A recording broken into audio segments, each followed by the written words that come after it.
There is a wall in the Temple of Hathor at Dendera, in Upper Egypt, that carries a relief carving of a woman wearing the double crown of the pharaohs. She is shown in the formal posture of Egyptian royal portraiture, the rigid profile, the hierarchic scale that makes her larger than the figures around her, the specific hand gestures that encode divine authority in the visual language of the Egyptian temple. Behind her stands a small male figure, her son. The carving is not remarkable in itself. There are thousands of such royal portraits across the surviving temples of Egypt, extending back 3,000 years to the earliest dynasties. What is remarkable about this particular relief is when it was made. It was carved in the 1st century before the Common Era. The woman is Cleopatra VII Philopator, the last ruler of the Ptolemaic dynasty, the last person to rule Egypt as a pharaoh. The small figure behind her is her son Caesarion, the child she had with Julius Caesar, who would be killed by Octavian's order 3 weeks after his mother's death in 30 BCE. And the temple where the carving stands is one of the last great temples built in Egypt in the traditional style, before the tradition ended. I have stood in front of that carving, or at least I have stood in front of its photographs, which is not the same thing but is something. The scale of the temple at Dendera is difficult to convey. The hyper-style hall with its forest of Hathor-headed columns, the astronomical ceiling with its circular zodiac, the inner sanctuary where only the priests could go, and on the exterior south wall, almost incidental in the enormity of the temple's decoration program, the carved relief of a woman and her son. The carving is large by any ordinary standard, the figures several meters tall, but it is dwarfed by the architecture around it. Cleopatra stands in the formal posture of every pharaoh who preceded her back to the 1st dynasty. The double crown on her head, the extended arm in the offering gesture, the profile that faces right in the eternal Egyptian direction. She is every pharaoh, and she is the last pharaoh, both things simultaneously. I want to begin here, with this image on this wall, because it contains in compact form everything I want to say about what ended when Cleopatra died. The formal language of the carving is the language of 3,000 years of Egyptian royal and religious tradition. The posture, the crown, the gestures, the hieroglyphic inscriptions around the figure, all of this is continuous with the carvings on the walls of temples built under Ramesses II in the 13th century BCE, under Thutmose III in the 15th century BCE, under the very first dynasties in the 3rd millennium BCE. The visual tradition that produced this image had been continuous for 3,000 years, refined and elaborated and occasionally disrupted, but never broken, from the moment the first pharaoh unified the two lands until the moment Cleopatra died and there was no more pharaoh to carve. When the last carver put down his chisel and the workshops fell silent, not merely a queen had died, a visual tradition, a religious tradition, a way of understanding the relationship between the human and the divine that had been in continuous operation for 3 millennia, a longer unbroken run than any other complex civilization in human history, had come to its end. The hieroglyphics that covered the temple walls would continue to be carved in religious contexts for another 3 centuries after Cleopatra, in a slowly diminishing tradition kept alive by increasingly isolated groups of priests in the old temple enclosures. The last known hieroglyphic inscription was carved at Philae in 394 CE, more than 4 centuries after Cleopatra, by a priest who was almost certainly one of the last people in the world who could still read what he was writing. And then that too fell silent, and the language of the pharaohs became illegible. It remained illegible for 1400 years until the Rosetta Stone gave Champollion the key in 1822. 1400 years of silence. In all that time, the inscriptions on the walls were there, in the temples that survived, visible, carvable, touchable, and no one could read them. The tradition had been so completely interrupted that the visual record of 3,000 years of Egyptian history and religion and mythology was simply inaccessible, as if it had never existed. What was lost was not the stone, it was the living link, the continuity of practice and knowledge that made the stone speak. I want to take you back to the beginning, not to the beginning of Egyptian civilization, which is too far and too complex for this telling, but to the beginning of the dynasty that Cleopatra was born into, the Ptolemaic dynasty, which was itself an anomaly, a paradox, a Greek family ruling an Egyptian civilization, and doing it in a way that was neither fully Greek nor fully Egyptian, but something strange and unique, produced by the specific accident of history that brought Alexander the Great to the Nile in 332 BCE. Alexander was 24 years old when he arrived in Egypt. He had already conquered Persia, had crossed the Hellespont and defeated the Persian armies twice, had taken Syria and the Levant, and was on his way east, toward the heart of the Persian Empire. Egypt, which had been a Persian satrapy for 2 centuries, and which had resented and resisted the Persian occupation with a fierce cultural pride, offered no resistance. The Egyptians welcomed Alexander not as a conqueror, but as a liberator from the Persians, who had desecrated their temples and slaughtered their sacred animals, and generally showed the contempt for Egyptian religious tradition that the Egyptians had never forgiven. Alexander, by contrast, made the politically brilliant decision to honor the Egyptian tradition, to present himself not as a foreign conqueror, but as the rightful pharaoh, the legitimate heir of the divine office that the kings of Egypt had occupied since the first dynasty. He went to the oracle of Ammon at Siwa, deep in the western desert, and the oracle confirmed what Alexander needed it to confirm, that he was the son of Ammon, the chief of the Egyptian gods, and therefore the legitimate divine ruler of Egypt. Whether Alexander believed this himself, or whether it was pure political calculation, is a question that the sources leave tantalizingly open. What is not open is the effect. By accepting the divine kingship of Egypt within the Egyptian theological framework, Alexander established the template that his successors would follow. The Ptolemies would rule Egypt for nearly 3 centuries, and they would rule it as pharaohs, presenting themselves to their Egyptian subjects in the traditional vocabulary of divine kingship, while maintaining a Greek cultural identity in the cosmopolitan world of Alexandria. This double identity, Greek king and Egyptian pharaoh simultaneously, was one of the most sophisticated political performances in the ancient world. It required maintaining 2 completely different sets of public imagery and ritual, 2 completely different languages, 2 completely different relationships between the ruler and the ruled. In Alexandria, the Ptolemies presided over one of the most brilliantly cosmopolitan courts of the ancient world, hosting philosophers and scientists and poets and mathematicians, speaking Greek, thinking in the categories of Greek philosophy, worshipping in the Greek religious tradition. In the temple enclosures of Upper Egypt, the same rulers were depicted in the formal Egyptian style, wearing the double crown and the Nemes headcloth, making offerings to the ancient gods in the ancient form, their names written in cartouches in hieroglyphs that proclaimed them the beloved of Amun, the son of Re, the lord of the 2 lands. The Ptolemies managed this dual identity with varying degrees of commitment across the dynasty's nearly 3 centuries. The early Ptolemies were genuinely engaged with Egyptian religious tradition. Ptolemy III brought back to Egypt the cultic objects that the Persians had stolen, a gesture of restoration that the Egyptian priesthood valued enormously. The middle period of the dynasty saw more friction as the dynasty's finances deteriorated and the tax burden on the Egyptian peasantry increased, producing revolts and periods of genuine instability. The late Ptolemies, struggling with internal dynastic conflict and the growing dominance of Rome, had less energy and fewer resources for the complex maintenance of their double role.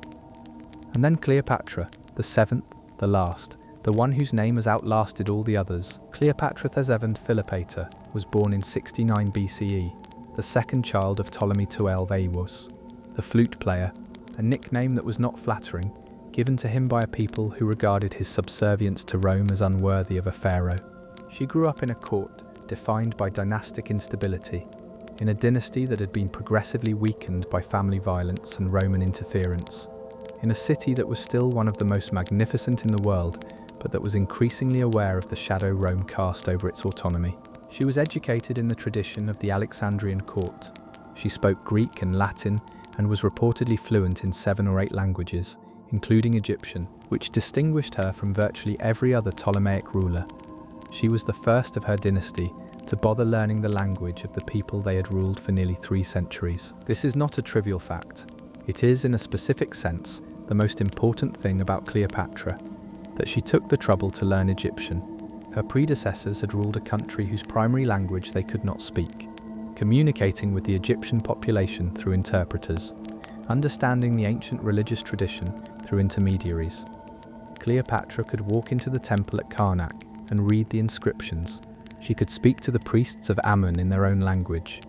She could present herself in the context of the Egyptian tradition, not as an outsider performing a cultural role she did not understand, but as someone who had genuinely engaged with what that tradition meant. The cartouche carved at Dendera was not, for her, merely a political symbol. It was a statement she had made the effort to understand. She was also, from a very young age, someone who understood power with unusual clarity.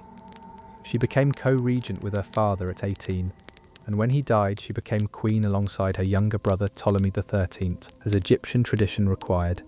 The Ptolemies had long practiced sibling co-regency, which combined Egyptian religious precedent with the practical requirement that a queen needed a male consort to legitimize her rule. The sibling co-regency was rarely comfortable, and Cleopatra's was no exception. Within 2 years she was forced into exile by the faction supporting her brother, and she spent several months in Syria assembling an army with which to reclaim her throne. It was while she was in this precarious position, exiled, militarily inferior, politically desperate, that Julius Caesar arrived in Alexandria, pursuing his defeated rival Pompey. Pompey was assassinated by the Egyptians before Caesar arrived, a calculation that the Ptolemaic court had made on the assumption that Caesar would be grateful for the elimination of his enemy. Caesar was not grateful. He was horrified, both by the political implications of the murder of a Roman consul on Egyptian soil, and by the violation of the personal loyalty that Roman tradition held to be owed even to a defeated enemy. He established himself in the royal palace and began conducting his own inquiry into the situation. The story of Cleopatra rolling herself in a carpet to be smuggled into the palace and presented to Caesar is almost certainly legend in the specific form it takes in the sources. What is less likely to be legendary is the fact of the meeting and its consequences. Caesar and Cleopatra formed an alliance that was simultaneously political and personal, and the political dimension was clear from the beginning. Caesar had the military power that Cleopatra needed, and Cleopatra had the legitimacy in Egypt that Caesar needed if he was to use Egypt as a resource base for his eastern campaigns. The personal dimension was also real and complicated, and has been mythologized so extensively by subsequent generations of storytellers that extracting the historical reality from the accumulated legend is essentially impossible. What is clear is that they spent time together, that a child named Sigarion was born within a year, and that Caesar stayed in Egypt for several months, conducting what the sources call a sightseeing tour of the Nile, almost certainly a combination of pleasure and political intelligence gathering about the agricultural wealth of the Nile Valley that had been sustaining the Ptolemaic treasury. When Caesar left, he left Cleopatra in control of Egypt, her position reinforced by a Roman garrison. She ruled for 4 years in relative stability, managing the Egyptian economy with the attention to detail that the management of a grain-producing territory required, maintaining the appearance of the divine pharaoh while dealing with the realities of Egyptian politics and Roman pressure. She visited Rome with Caesar before his assassination in 44 BCE, and was in the city when he was killed, a moment of sudden, violent political destabilization that left her in an extremely precarious position, since her power in Egypt rested entirely on the Roman alliance that Caesar had provided. The years between Caesar's assassination and her alliance with Mark Antony were years of careful navigation in a world of Roman civil war. Cleopatra had to manage the competing demands of the different Roman factions without fully committing to any, because committing to the wrong one could mean the end of everything. She remained in Egypt, continued to rule, continued to present herself as the divine pharaoh to her Egyptian subjects, while managing the external relationship with Rome through a series of diplomatic calculations, whose specific details the sources do not fully preserve. Mark Antony summoned her to Tarsus in 41 BCE to answer for Egypt's alleged support of Octavian and Lepidus during the Civil War. Or at least, that was the official pretext. Cleopatra arrived not as a defendant but as a performance. The ancient sources describe her arrival in extraordinary detail, with enough consistency across different accounts that the event clearly made a deep impression on the contemporaries who witnessed it or heard about it. The golden barge with its purple sails and silver oars, the perfume wafting from the ship to the shore before she was visible, the dressed figure of Cleopatra in the centre of the deck, attended by girls dressed as sea nymphs and boys dressed as cupids, the crowd on the shore flowing toward the harbour to watch until the marketplace where Antony was waiting was completely deserted. Antony sent messages inviting her to dine with him. She sent a message suggesting he dine with her instead. He came. This meeting, and what it began, was the defining event of the last decades of the Ptolemaic dynasty and of the last years of the Roman Republic. Antony and Cleopatra's alliance combined a Roman warlord's military power with Egypt's enormous agricultural wealth, and both parties understood from the beginning that what they were creating was a power base intended to dominate the Mediterranean world. Antony formally controlled the eastern half of the Roman world under the arrangement with Octavian and Lepidus. Cleopatra controlled Egypt and through it the grain supply that fed a substantial fraction of the Mediterranean population. Together, they were potentially the most powerful force in the world. The donations of Alexandria in 34 BCE made the nature of their project explicit. Antony publicly allocated to Cleopatra and her children by him large territories across the eastern Mediterranean, Cyprus, Crete, the Levant, and declared Caesarion the legitimate son of Julius Caesar, and therefore the legitimate heir of Caesar's legacy. This was a direct challenge to Octavian, who had based his entire political position on being Caesar's adopted son and heir. The donations were, in political terms, a declaration of war. Octavian responded not with a military declaration, but with a propaganda campaign of extraordinary sophistication and effectiveness. He portrayed Antony not as a Roman rival, but as a man who had been enchanted and corrupted by an Eastern queen, who had abandoned his Roman identity and his Roman values to become the slave of an exotic and immoral woman. The propaganda painted Cleopatra not as a legitimate ruler conducting affairs of state, but as a dangerous, sexualized foreign influence who was destroying a Roman man from within. This narrative, the Roman man captured by the Eastern seductress, was not merely Roman chauvinism, though it was that. It was a specific propaganda strategy designed to reframe what was in reality a power struggle between two Roman warlords as a defense of Roman civilization against Oriental corruption. The propaganda worked. It worked so well that it has continued working for 2,000 years. The Cleopatra of Shakespeare, of the Hollywood movies, of popular imagination, is still substantially the Cleopatra of Octavian's propaganda, the seductress, the exotic, the dangerous. The actual Cleopatra, the intelligent, multilingual, politically sophisticated ruler who had been managing one of the most complex political situations in the ancient world for 20 years, is harder to see because she has been buried under the legend that her enemies created and that subsequent tradition enthusiastically perpetuated. The war came. The Battle of Actium in September of 31 BCE, off the western coast of Greece, was the decisive engagement. The battle itself was not the overwhelming victory that the subsequent historical tradition presented it as. Antony's fleet was larger, and his position was arguably stronger in some respects, and the engagement's outcome was shaped by the decisions made during the battle, rather than by any predetermined military superiority. What happened at Actium, why Cleopatra's 60 ships withdrew when they did, whether this was a prearranged signal for the fleet's withdrawal to Egypt that preserved Egypt's position as a bargaining chip, whether it was the panic of a woman at sea in a naval engagement, whether Antony's subsequent pursuit of her ships constituted a military judgment or an emotional one, has been debated by historians ever since and will probably never be definitively resolved. What the battle established, by its outcome, was Octavian's dominance of the Roman world. Antony and Cleopatra returned to Alexandria and spent the following months in a peculiar combination of celebration and preparation. They created a club they called the Companions in Death, apparently a philosophical society for people preparing for noble deaths, or, depending on how you read the sources, a continuation of the hedonistic lifestyle that the propaganda had depicted, or a genuine psychological preparation for what both of them understood was coming. They exchanged embassies with Octavian, exploring the possibility of negotiated settlements, knowing, probably, that no negotiated settlement was possible. Octavian needed Egypt and needed them removed. Octavian arrived in Egypt in the summer of 30 BCE. Antony's forces dissolved, his army and navy surrendered or defected with a speed that suggests the specific military collapse of a cause that has lost its credibility.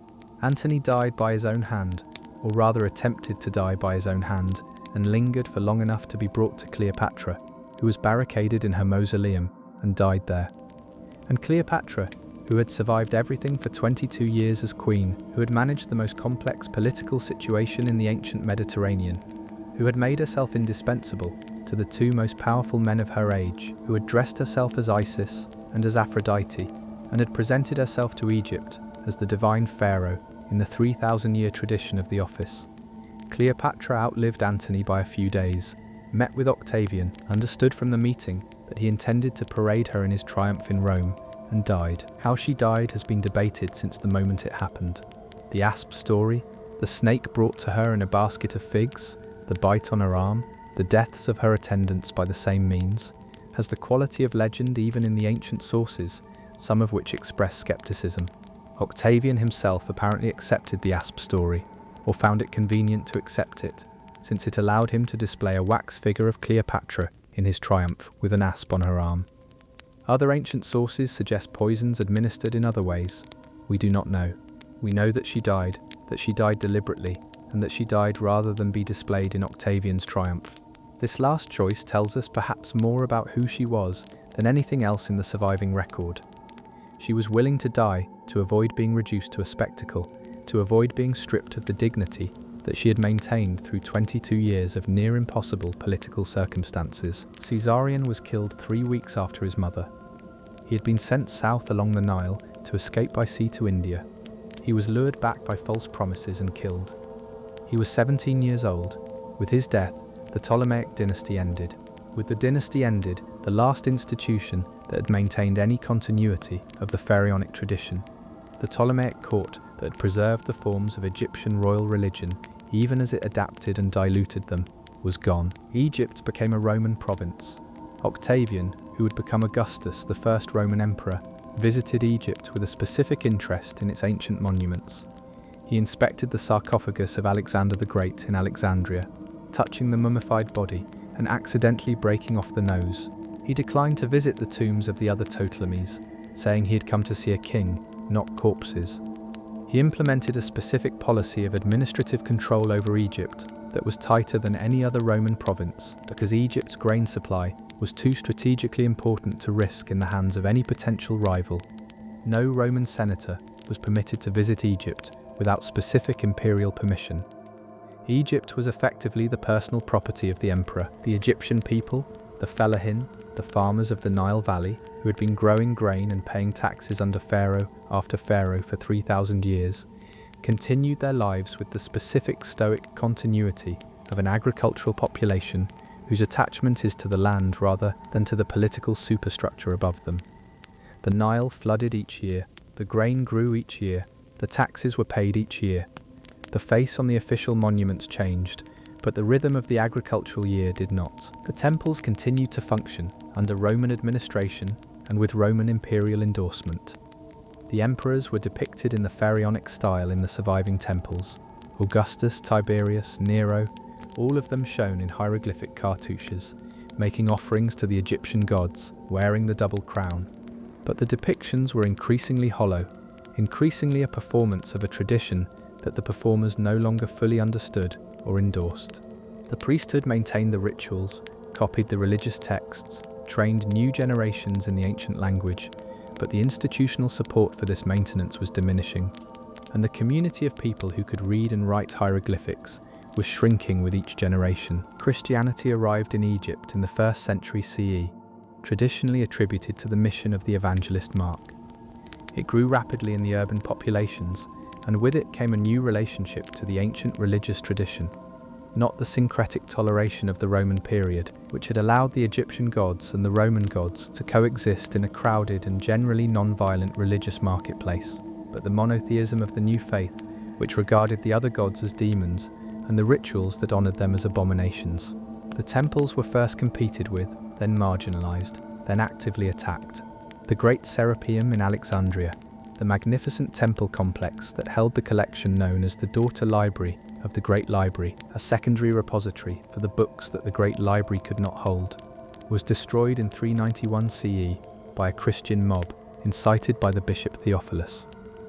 The destruction of the Serapeum was not merely the destruction of a temple, it was the destruction of the institution that had been one of the last significant repositories of the ancient learning, and a deliberate statement about the relationship between the new faith and the old world it was replacing. The last known hieroglyphic inscription was carved at Philae in 394 CE, 3 years after the destruction of the Serapeum. The Temple of Isis at Philae, on the first cataract of the Nile, was the last functioning temple of the ancient Egyptian religion. It survived longer than the others because of the specific politics of the region.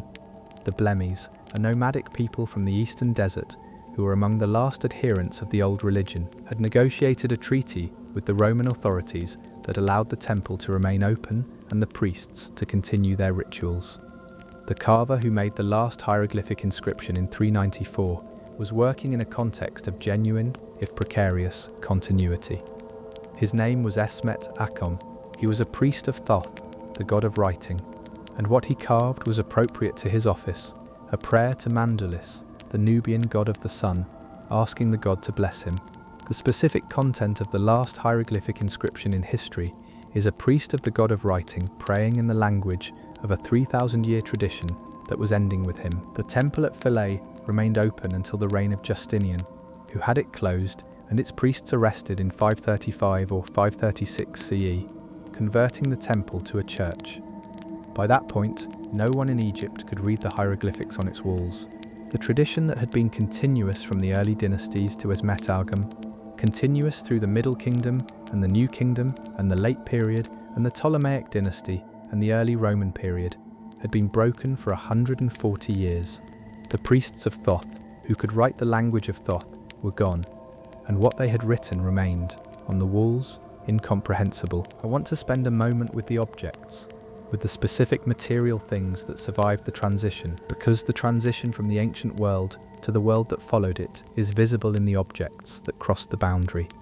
The objects that were made in the ancient world and survived into the new one, carried by the specific mechanisms of treasure hunting and warfare and trade and the simple human tendency to find beautiful things worth keeping. The obelisks, the great carved needle monuments of the Egyptian royal tradition, raised in temple precincts across Egypt for 3,000 years, were transported to Rome by successive emperors in a program of collecting that was also a program of symbolic appropriation.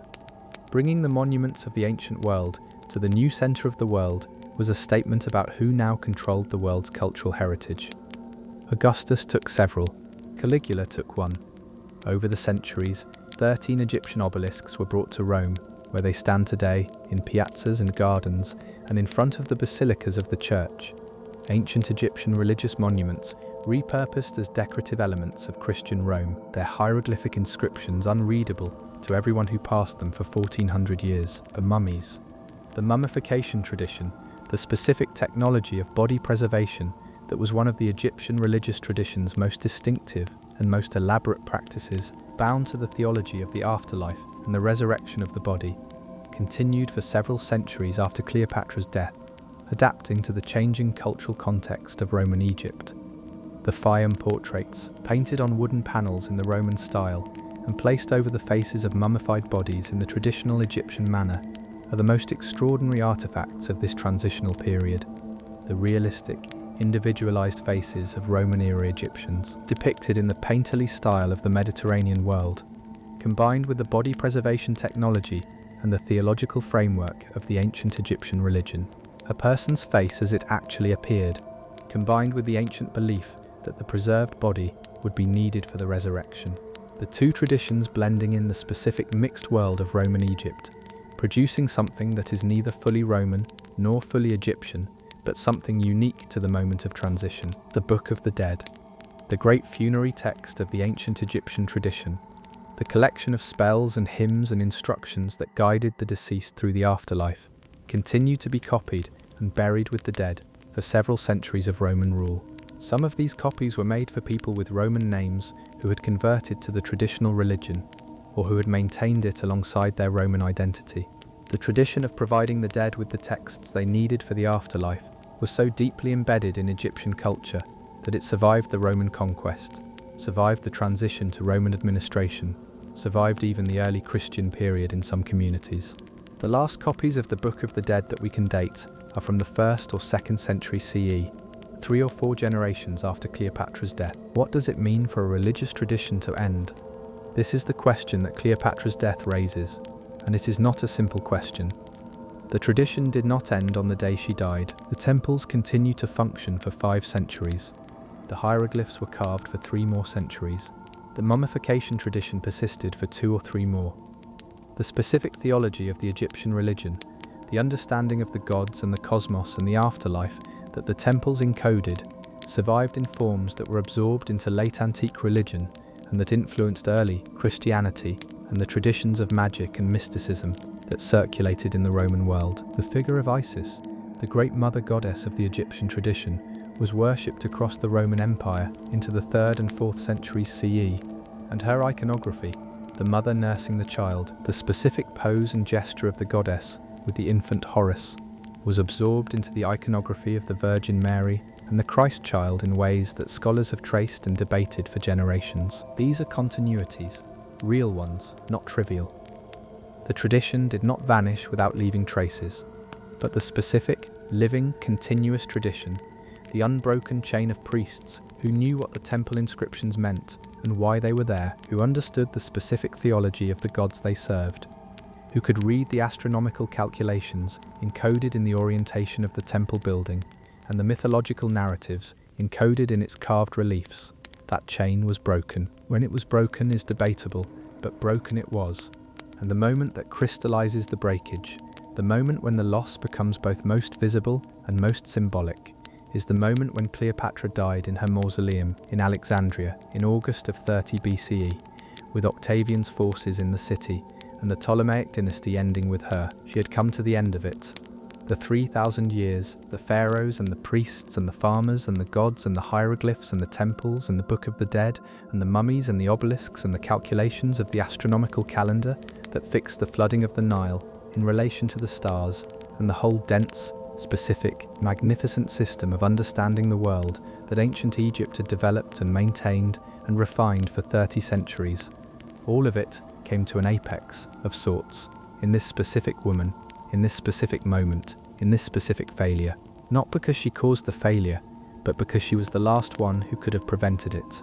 And she could not. The Rosetta Stone, found by Napoleon's soldiers during the Egyptian campaign in 1799, carved in 1906 BCE, just over a century and a half before Cleopatra's death.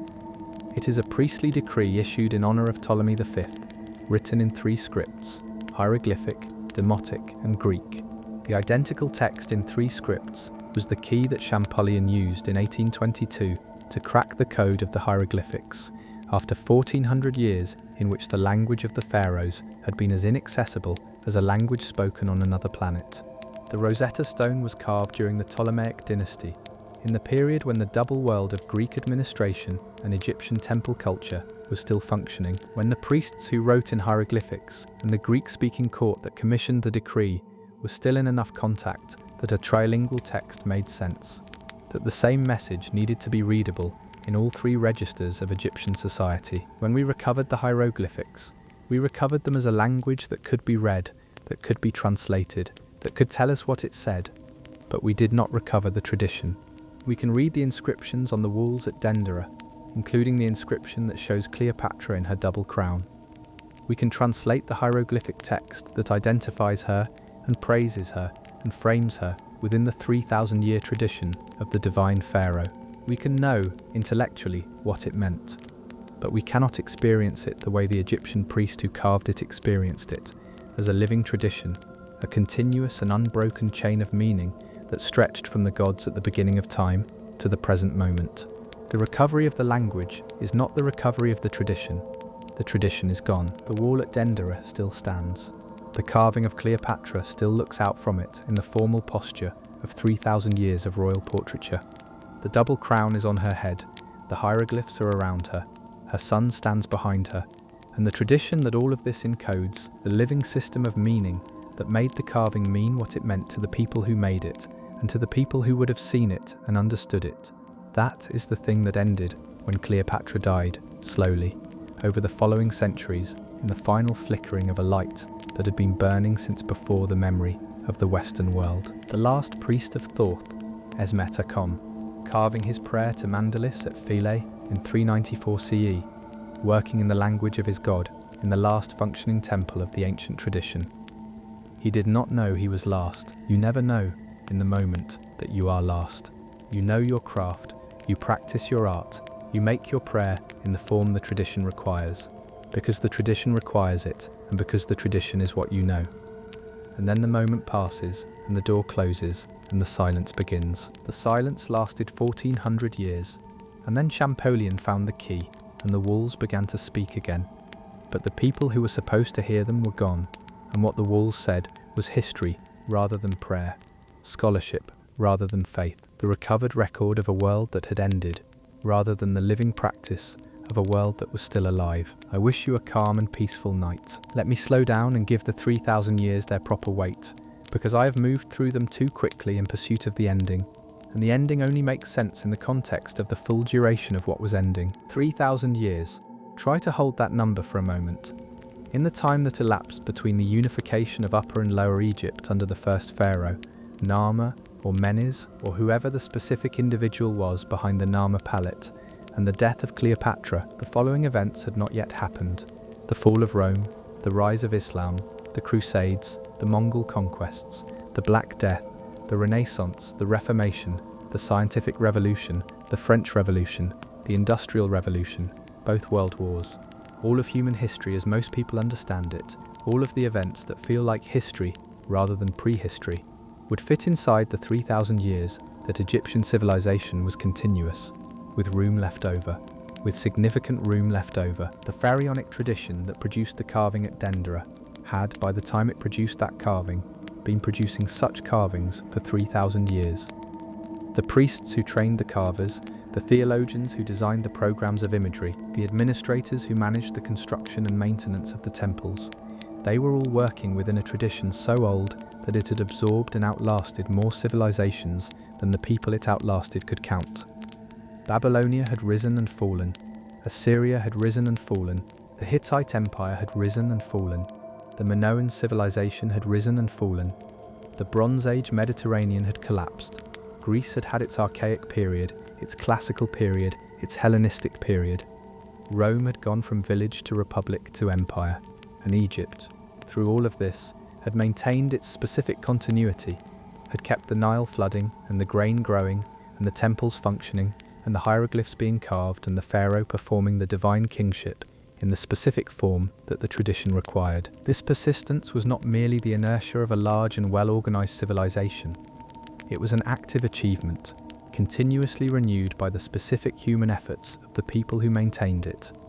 The priests who copied the religious texts and trained the next generation, the craftsmen who maintained the workshop traditions of temple painting and sculpture, the scribes who preserved the administrative and religious records, the farmers who managed the irrigation systems and the agricultural calendar that the civilization's food supply depended on. The tradition was not a thing that preserved itself. It was preserved by people, specific people doing specific work, generation after generation, each generation receiving from the previous one what it needed to do the work, and passing it on to the next. The concept of Ma'at is essential to understanding why this persistence was possible, why it was valued, why it was not merely a conservative refusal to change, but an active philosophical commitment to the principle that sustained the tradition. Ma'at is usually translated as truth, or justice, or order, but the translation is always inadequate, because what Ma'at describes is something more fundamental than any of these words suggests. Ma'at is the cosmic principle of rightness, the rightness of the world's order, the appropriateness of each thing being in its proper place and performing its proper function, the harmony of the human and the natural and the divine that constitutes the world working as it should. The pharaoh's primary ritual duty was to maintain Ma'at, to perform the ceremonies that renewed the cosmic order, to conduct the rites that kept the gods in right relationship with the world, to ensure that the flooding of the Nile and the growing of the grain and the circuits of the stars continued in their proper patterns. This duty was not ceremonial in the dismissive sense we sometimes use that word. It was understood as genuinely necessary to the world's continued functioning. If the pharaoh failed in the maintenance of Ma'at, the consequences were not merely political, they were cosmic.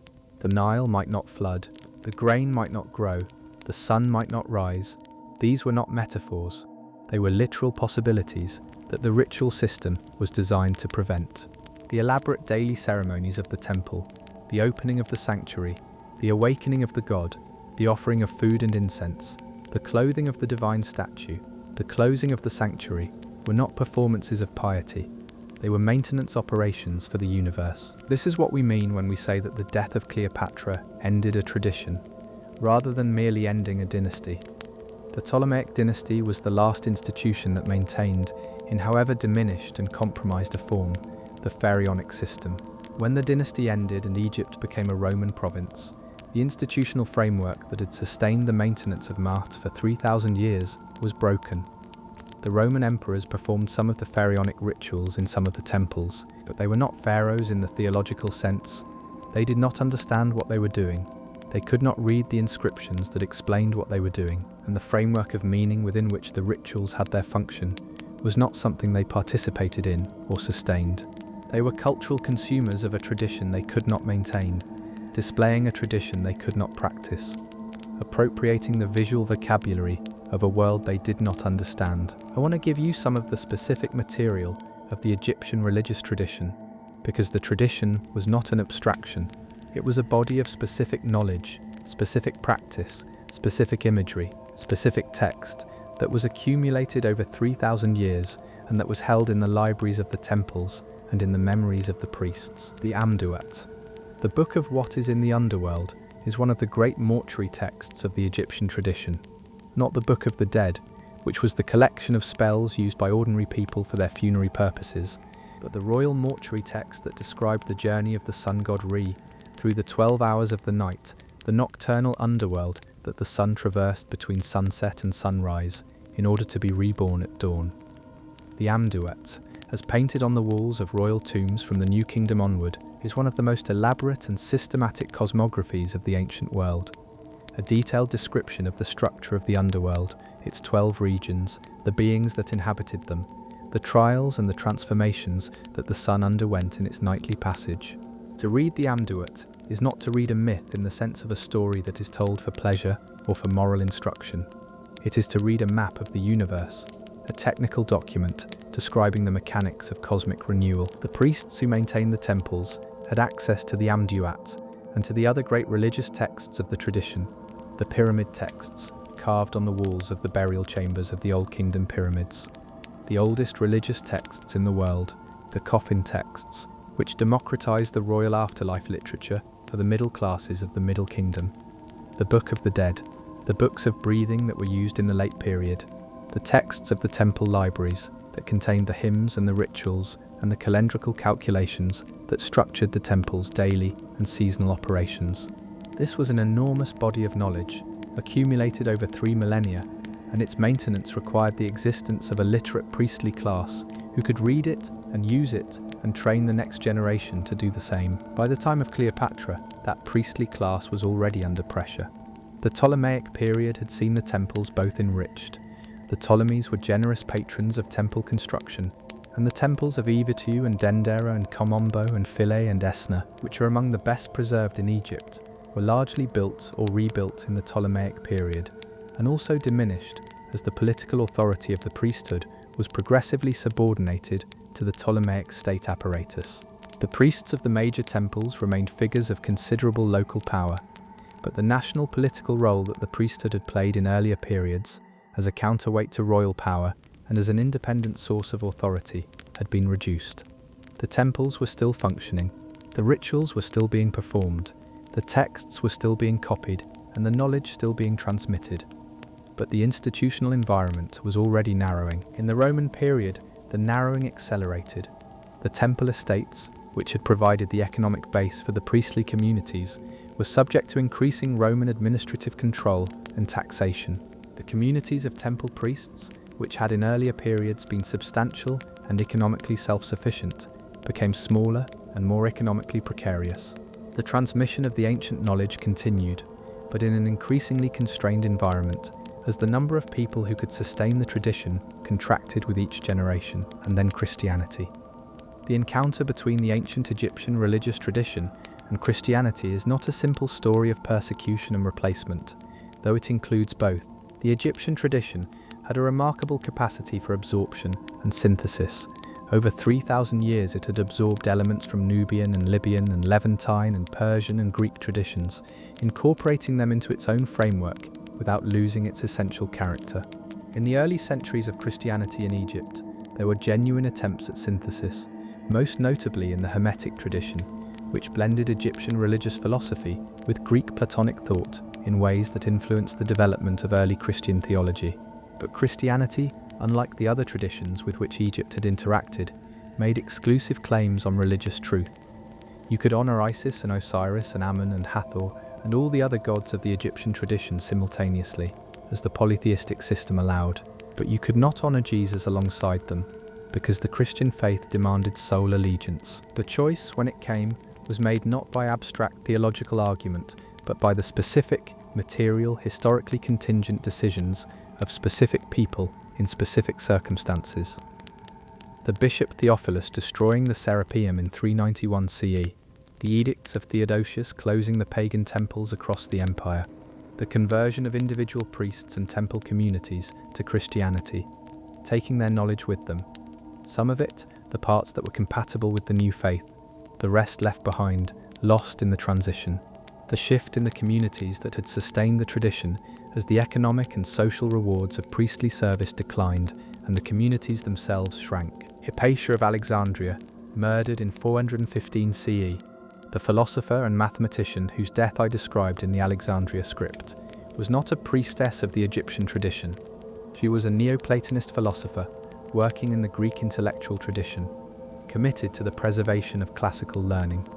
But her murder was part of the same historical moment as the ending of the Egyptian religious tradition, the moment when the intellectual and religious traditions of the ancient world were being extinguished, sometimes by deliberate violence and sometimes by the slower violence of institutional neglect and cultural transformation, and when the specific communities of people who maintained those traditions were being scattered or destroyed. The Egypt that emerged from this transition was genuinely Egyptian in many of its features.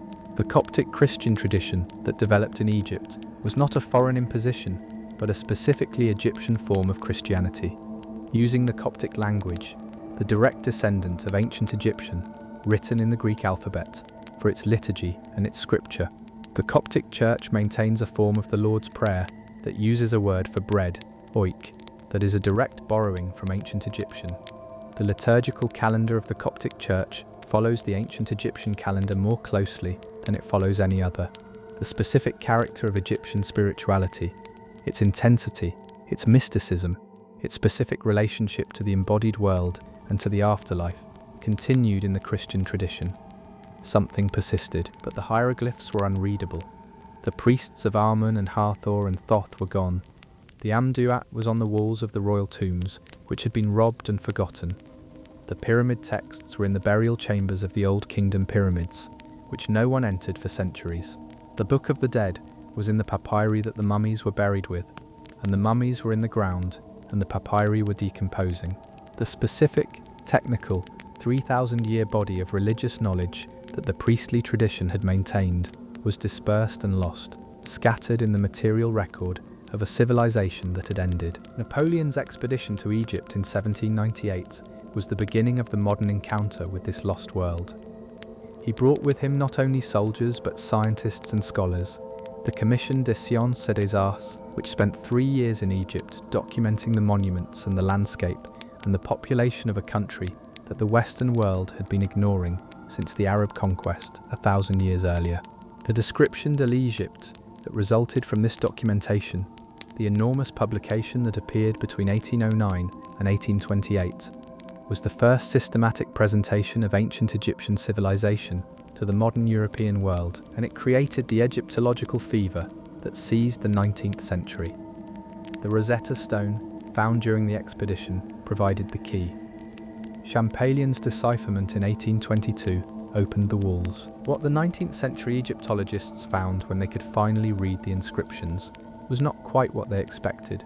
The expectation had been formed by the classical tradition, which had passed on to Europe a specific image of Egypt, mysterious, ancient, given to strange religious practices, home of the occult wisdom of the ages. What the deciphered texts actually revealed was something at once more mundane and more extraordinary.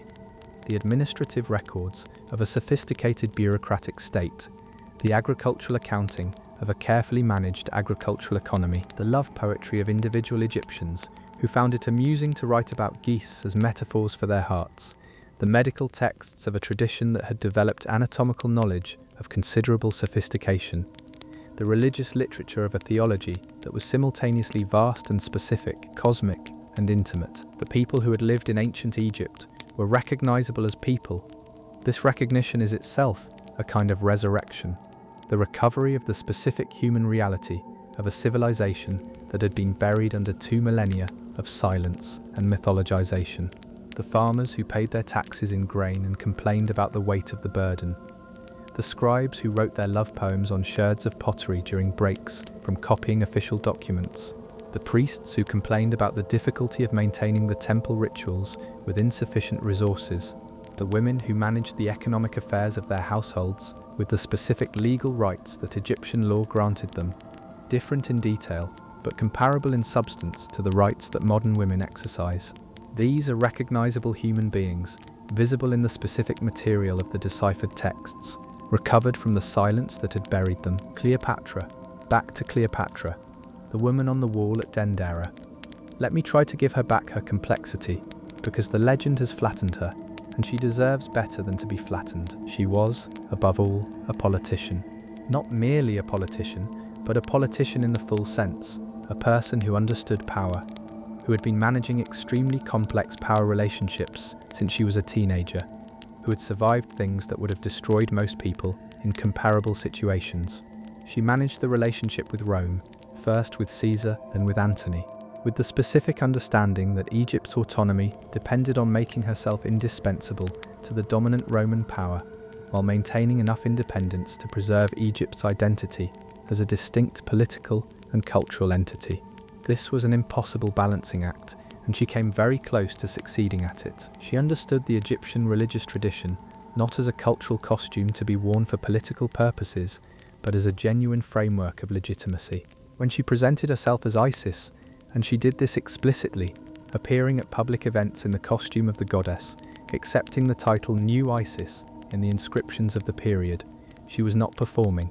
She was participating in a tradition that understood the divine and the human as genuinely continuous, in which the pharaoh was not merely the representative of the divine, but the actual embodiment of it, in which the queen as Isis was not metaphor, but theological reality. This is a mode of understanding the relationship between the human and the divine that is alien to most of us, and its alienness makes it easy to dismiss as theatrical. It was not theatrical. It was the specific religious framework within which Egyptian civilization had understood royal authority for 3,000 years. She also understood the Greek tradition with equal intimacy, having been educated in the Alexandrian tradition that was the finest expression of Greek intellectual culture in her period. She was a philosopher and a linguist and a strategist, a woman who could walk between the world of the Egyptian temple and the world of the Greek symposium and the world of the Roman forum with equal fluency. In this sense, she was the fullest expression of what the Ptolemaic project had always aspired to, a ruler who genuinely embodied both the Greek and the Egyptian traditions, who could be to her Egyptian subjects what a pharaoh had always been, and to her Greek-speaking court what a Hellenistic queen had always been. The difficulty is that by her time, the gap between what Rome required and what Egypt needed had become unbridgeable. She did not fail because she was inadequate to the situation. She failed because the situation had become structurally impossible. Rome's need to control Egypt, its grain, its gold, its strategic position, was not compatible with Egypt's continued existence as an independent state under an Egyptian dynasty. By the time Octavian arrived with his army and his propaganda, the outcome was determined not by any failure of Cleopatra's intelligence or courage, but by the structural weight of the Roman Empire pressing down on a state that was too valuable to be left autonomous. She died at 39. She had been queen for 22 years. She had, in those 22 years, maintained the independence of Egypt in the face of Roman dominance, to a degree that most contemporary rulers in the Greek East had long since stopped attempting.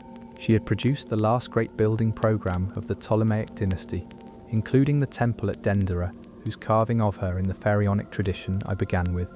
She had learnt Egyptian and presented herself to her Egyptian subjects in their own language and in their own theological framework, the first of her dynasty to do so. And she had, at the end, died on her own terms, refusing to be reduced to a spectacle in another man's triumph. The wall at Dendera, the carving of the woman in the double crown, the hieroglyphs around her that say, the female pharaoh, the daughter of Re, beloved of Ammon, and behind her, the small figure of her son. 3 weeks after her death, he would be killed. With his death, there would be no more pharaoh, no more Ptolemaic heir, no more human embodiment of the divine kingship that had been the organizing principle of Egyptian civilization for 30 centuries. The tradition would linger, the priests would continue, the hieroglyphs would be carved for another 3 centuries, the temples would function for another 5. But the living center of the tradition, the pharaoh, who was the point of contact between the human and the divine, who was the guarantee of Ma'at, who was the child of Re and the embodiment of Horus, and the son of Osiris, in the specific theological framework that the tradition had elaborated across 3,000 years, that living center was gone. Esmet-Arkon, carving his prayer in 394 CE, knew he was a priest of Thoth. He may not have known he was the last person who would carve a hieroglyphic inscription, the last practitioner of the language of the gods, making his prayer in the language his tradition required, in the last functioning space of a 3,000-year tradition that was ending with him. The walls keep speaking, now that we have the key. The Amduat is translated and studied by scholars who are not priests. The pyramid texts are in critical editions. The Book of the Dead is in dozens of translations. We can read what Esmet-Arkon wrote. We can read what Cleopatra's cartouche says at Dendera. We can follow the sun through the 12 hours of the night in the Amduat. We know what Ma'at means. We just cannot hear it as prayer. I wish you a calm and peaceful night. Let me give you the land itself, because the land is the constant in this story, the thing that persisted through every dynastic change, every foreign conquest, every religious transformation, every political upheaval. The Nile is the land, in the specific sense that without the Nile, there is no Egypt.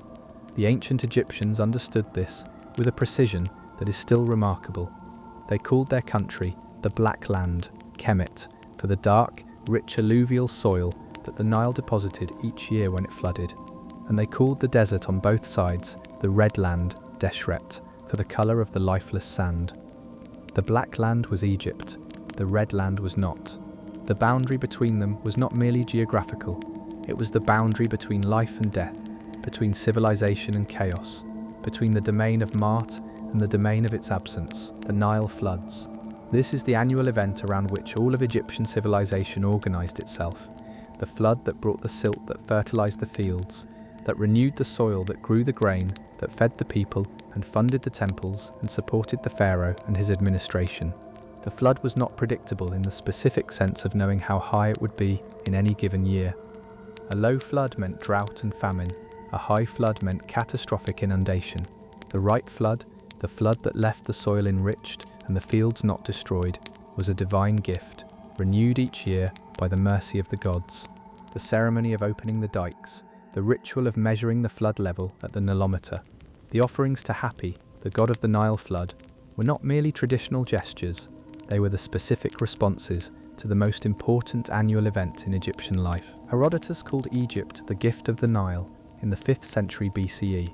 This has been repeated so often that it has lost its force as an observation and become a cliché.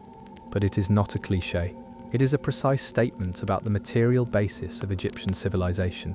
The agricultural surplus produced by the Nile flood was what made everything else possible. The temples, the pyramids, the art, the bureaucracy, the military, the religious tradition, all of it was built on grain. And the management of the grain, the storage, the distribution, the taxation, the use of surplus in years of plenty to buffer against years of scarcity, was the primary function of the pharaonic state, the thing that justified its existence in terms that its subjects understood. The farmers of the Nile Valley, the fellahin, the agricultural population that constituted the vast majority of Egypt's people, lived their lives in relationship to the land and the river in a rhythm that was as old as the civilization itself. The 3 seasons of the Egyptian calendar were not spring, summer, autumn, winter, but a ket, the inundation, when the Nile flooded and the fields were underwater. Peret, the growing season, when the waters receded and the crops were planted and grew, and Shemu, the dry season, when the crops were harvested and the land baked in the sun before the next inundation. This calendar, based on the Nile's behavior rather than on the astronomical seasons, was the framework within which ordinary Egyptian life was organized, and it had been the framework for 3,000 years. The same calendar was still the calendar of the Egyptian countryside in Cleopatra's time. The same floods, the same planting, the same harvest, the same calculation of how much grain was owed to the temple, and how much to the central administration, and how much the farmer could keep.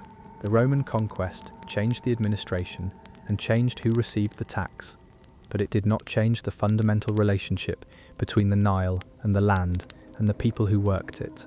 The continuity of the agricultural system was the continuity of the deepest layer of Egyptian civilization, the layer that persisted even when the pharaohs were gone and the temples were converted to churches and the hieroglyphs were unreadable. The pyramids were already ancient when Cleopatra was born.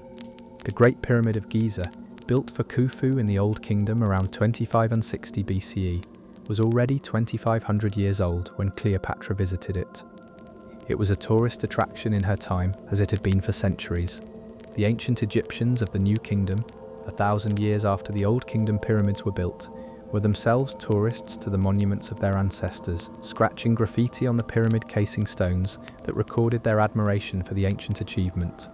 The Greek and Roman tourists of Cleopatra's period added their own graffiti, in Greek and Latin, marveling at the scale of structures whose religious function they had ceased to understand. The Sphinx at Giza was already buried to its shoulders in sand in Cleopatra's time. It would remain buried, with brief periods of partial excavation, until the 20th century. The Sphinx had been buried and re-excavated and buried again so many times across the centuries that the sand had become its natural state. In the dream stele carved between the paws of the Sphinx by Thutmose IV in the 15th century BCE, the Sphinx speaks to the young prince who will become pharaoh, asking to be freed from the sand that buries it. Thutmose IV freed it, at least temporarily. The sand came back, the Sphinx waited. It is still waiting, in a specific sense, waiting to be understood in the way the people who built it understood it, waiting for the tradition that gave it meaning to return. The tradition will not return, but the Sphinx is still there, which is itself a kind of statement about the specific persistence of stone. The Old Kingdom pyramids and the New Kingdom temples and the Ptolemaic temples of Edfu and Dendera and the late carving of Cleopatra on the wall, all of these are still there, in the same landscape, under the same sun, above the same Nile. The tradition is gone, but the monuments persist, and the persistence of the monuments has been the persistence of the encounter with ancient Egypt across the centuries, the thread that kept the question of this civilization alive in the Western imagination through the long centuries of the hieroglyphs' silence. Napoleon at the pyramids. The famous speech he is said to have given his soldiers: "Soldiers, from the heights of these pyramids, 40 centuries look down upon you," almost certainly did not happen in quite that form, but it captures something true about the specific experience of standing before the Old Kingdom pyramids and being confronted with a scale of time that the human mind cannot fully process. The pyramids were built before the Trojan War, before the Iliad, before the earliest texts that most educated people in the Western tradition have read. They were old when Moses was alive, if Moses was alive. They were old when Abraham was alive. They were old when the Minoan civilization was at its peak, when the Greeks were a Bronze Age people scratching tablets in Linear B, when Rome was a collection of huts on a hill, and they were old when Cleopatra stood before them. She visited the pyramids, almost certainly. She was an intelligent and historically minded person, living in a dynasty that had been ruling Egypt for nearly 300 years, and the pyramids were the most famous monuments in the world. What did she think, standing at the base of the Great Pyramid and looking up? She could read the hieroglyphics on the surrounding mastabas and offering chapels. She knew the names of the Old Kingdom kings. She understood the theological framework within which the pyramids had been built, the royal tomb as a machine for the pharaoh's resurrection, the slope of the pyramid's face calculated to align with the sun's rays, the internal chambers oriented to specific stars. She understood all of this in the way that a classically educated modern person might understand the Parthenon, as a living tradition, not as a relic. She was, in a specific sense, the last person in history who could have stood at the base of the Great Pyramid and understood it the way the people who built it would have understood it. Not precisely, the traditions had shifted and evolved significantly in the 2,000 years between the Old Kingdom and the Ptolemaic period, and she was viewing it through the specific lens of Ptolemaic religious synthesis rather than through the original Old Kingdom theological framework. But she was viewing it through some version of the same tradition, through a living engagement with the Egyptian religious and intellectual heritage that the Ptolemaic dynasty had maintained. After her, the view changed entirely, became the view of the outsider, the conqueror, the tourist, the scholar. Never again the view of someone who was, however distantly and imperfectly, an inheritor of the tradition that built the thing they were looking at, the cats. No account of ancient Egypt is complete without the cats, and I refuse to resist mentioning them. The domestic cat was worshipped in Egypt in the specific form of the goddess Bastet, whose cult centre was at Bubastis in the Nile Delta, and whose festivals drew pilgrims from across Egypt in numbers that Herodotus, who witnessed one, described with astonishment. The sacred cats of the Bastet temples were mummified in enormous numbers when they died. Cat mummies have been found at Bubastis and at other sacred sites in the hundreds of thousands, the accumulated offerings of devotees who brought their deceased cats to be mummified in the tradition that honoured the sacred animal. The killing of a cat, even accidentally, was apparently a capital offence in the Egypt of Herodotus's time. He records a story of a Roman soldier who inadvertently killed a cat and was lynched by the crowd before any official intervention could save him. This is perhaps an exaggeration, but it captures something true about the specific intensity of the relationship between the ancient Egyptians and the animals that they regarded as sacred. The sacred animals were not merely symbols, they were understood as genuine manifestations of the divine, specific individual animals who embodied the specific divine presence in a specific place.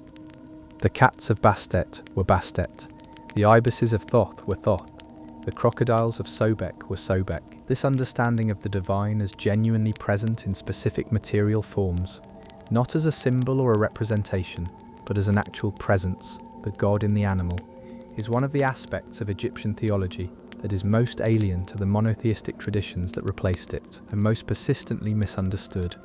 It was not superstition in the dismissive sense. It was a specific theological framework, worked out over centuries of priestly thought that understood the divine as genuinely immanent in the natural world, present in the specific places and specific forms and specific animals that the tradition had identified as vehicles of divine presence. The cat was Bastet not because the Egyptians thought a cat was the same as a goddess, but because they understood the goddess as genuinely, specifically present in this form, in this place, in this animal. The theology is subtle, and the translation into modern categories is always inadequate. The cats of Egypt still exist, of course. The street cats of Cairo and Alexandria and Luxor are the direct descendants of the cats that the priests of Bastet mummified in their hundreds of thousands. The genetic lineage is unbroken. The theology that made them sacred is gone. But the cats are there, walking the same streets and sleeping in the same sun and hunting the same prey that their ancestors hunted in the gardens of the Ptolemaic palaces and the temple precincts of Bubastis. The cats persist. The tradition they embodied does not. I want to end with two images held side by side. The first, the Rosetta Stone in the British Museum. The specific object under its museum lighting, its dark grey granodiorite surface covered in text in 3 scripts. The hieroglyphic text at the top, the Demotic in the middle, the Greek at the bottom. The trilingual decree of Ptolemy V, issued in 1906 BCE, carved by the priests of Memphis in the 3 languages of the Egyptian world of that moment. The object that was the key to the recovery of the ancient tradition. The object that, when Champollion solved it, gave back the walls their speech after 1400 years of silence. The second, the carving of Cleopatra at Dendera. The woman in the double crown, facing right in the formal Egyptian profile, her arm extended in the offering gesture, the hieroglyphs around her naming her and praising her and placing her in the tradition.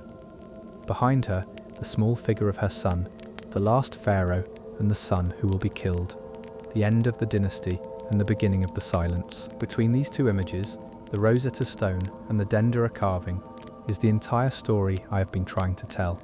The Rosetta Stone was carved during the Ptolemaic dynasty. in the period when the tradition was still alive, when hieroglyphic, demotic, and Greek could coexist in a single document because the world they described was large enough to hold all three. The Dendera carving was made at the very end of that world by a queen who understood it in all its complexity, who had made the effort to learn its language and its theology, and to present herself within it as fully as she could. And then Octavian came, and Cedrian was killed, and the Ptolemaic dynasty ended, and the Roman province of Egyptus began. And the priests continued for a few more centuries, and the temples continued for a few more centuries, and the hieroglyphs continued for a few more centuries. And then Asmetahom put down his chisel in 394 CE, and the tradition stopped. The walls waited. For 1400 years the walls waited.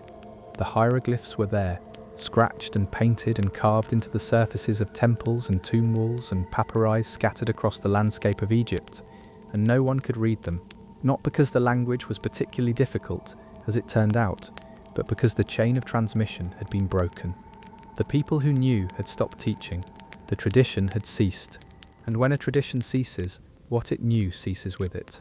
Because knowledge of this kind, the practical knowledge of how to make a living tradition function, is not the kind of knowledge that can be reconstructed from the outside. It has to be transmitted from the inside. Champollion found the key. The walls began to speak, and what they say, now that we can hear them, is both more ordinary and more extraordinary than the mystery tradition that the centuries of silence had allowed Western imagination to project onto them. They say, this is the grain harvest. This is the tax record. This is the prayer to the god. This is the name of the king who built this temple, and the name of his father and his father's father, back and back into the ancient dark, where the kings who built the pyramids are names carved in stone and little else. They say, we were here, 3,000 years of us, we were here. The Rosetta Stone waited in the mud of the Nile Delta. And then Napoleon came, and Champollion found the key, and the walls began to speak again, but not as prayer, never again as prayer. I wish you a calm and peaceful night.